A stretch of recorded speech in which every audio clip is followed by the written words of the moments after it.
साथियों, आजादी के बाद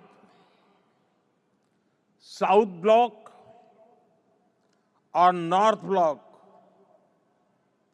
जैसी इमारतों से देश के लिए अनेक अहम निर्णय हुए, नीतियां बनी। लेकिन ये भी सच है कि ये इमारतें ब्रिटिश साम्राज्य के प्रतीक के तौर पर बनाई गई थी। इन इमारतों को बनाने का मकसद भारत को सदियों तक गुलामी की जंजीरों में जकड़े रखना था। साथियों, आप भी जानते हैं,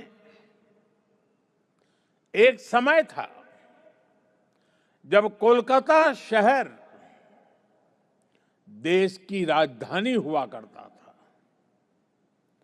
लेकिन 1905 के बंगाल विभाजन के उस दौर में कोलकाता ब्रिटिश विरोधी आंदोलन का प्रबल केंद्र बन चुका था और इसलिए अंग्रेजों ने 1911 में भारत की राजधानी को कोलकाता से दिल्ली शिफ्ट किया और उसी के बाद अंग्रेजी हुकूमत की जरूरतों और उसकी सोच को ध्यान में रखकर नॉर्थ ब्लॉक, साउथ ब्लॉक जैसी इमारतें बनाने का काम शुरू हुआ।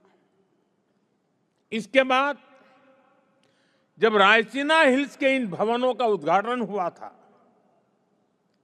तब उस समय के वायसराय ने कहा था, जो नए भवन बने हैं वो ब्रिटिश सम्राट की इच्छाओं के अनुरूप बने हैं। यानी उस दौर में ये भवन ब्रिटेन के महाराजा की सोच को गुलाम भारत की जमीन पर उतारने का माध्यम थे। रायसीना हिल्स का चुनाव भी इसलिए किया गया कि इमारतें अन्य इमारतों से ऊपर रहे, कोई उनकी बराबरी ना कर सके। अब संयोग से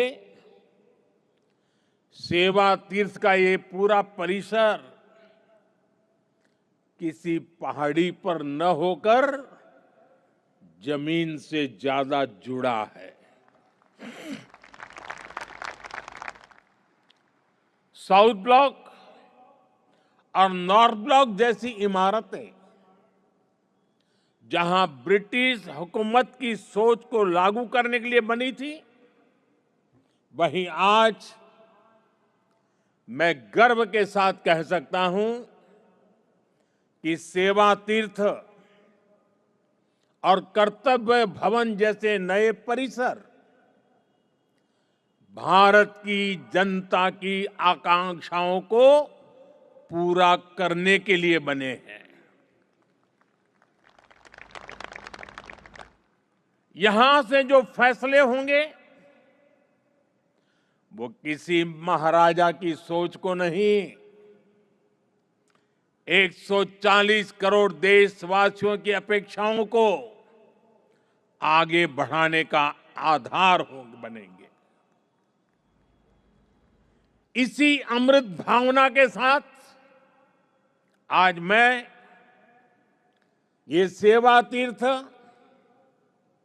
एक कर्तव्य भवन भारत की जनता को समर्पित कर रहा हूं।